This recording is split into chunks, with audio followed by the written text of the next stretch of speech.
एक रमेश नामक जवान युवक ने किसी मठ के महान महंत से कहा, मैं साधु बनना चाहता हूँ, लेकिन एक समस्या वो है कि मुझे कुछ भी नहीं आता, केवल एक चीज़ के, और वो है शतरंज।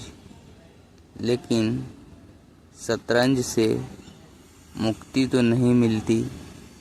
और एक दूसरी बात जो मैं जानता हूँ वो है कि सभी प्रकार के आमोद प्रमोद के समाधान है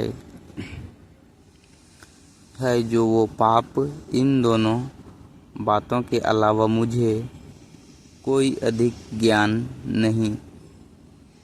इस पर महंत ने उस रमेश युवक व्यक्ति से कहा, वे पाप तो है, लेकिन उनसे मन भी बहलता है, और क्या पता उस मठ को उनसे भी कोई लाभ पहुँचे।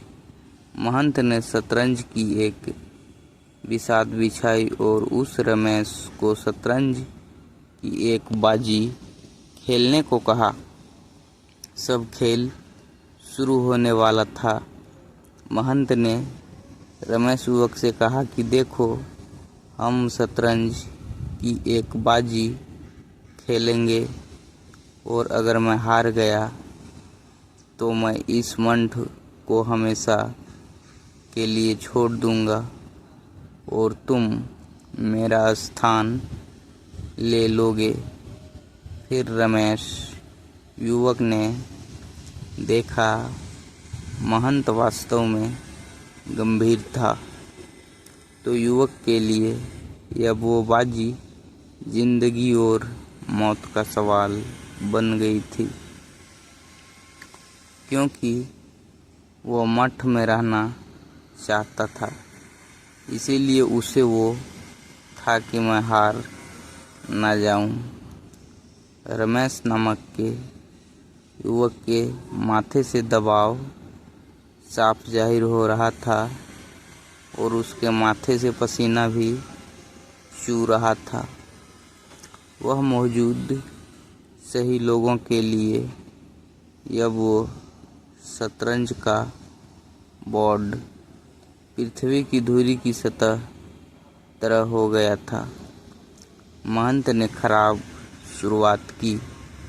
युवक रमेश ने कई कठोर चालें चली, लेकिन उसने क्षण भर के लिए महंत के चेहरे को देखा, फिर जानबूझकर खराब खेलने लगा।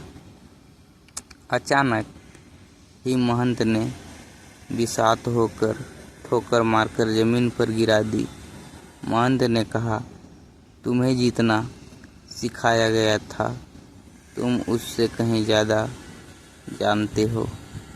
तुमने अपना पूरा ध्यान जीतने पर लगाया और अपने सपनों के लिए लड़ सकते हो। फिर तुम्हारे भीतर करुणा जाग उठी और तुमने भले कार्य के लिए त्याग करने का निश्चय कर लिया। महंत के जारी रखते हुए कहा, तुम्हारा इस मठ में स्वागत है, क्योंकि तुम जानते हो कि कैसे अनुशासन और करुणा में साम्राज्य स्थापित किया जा सकता है।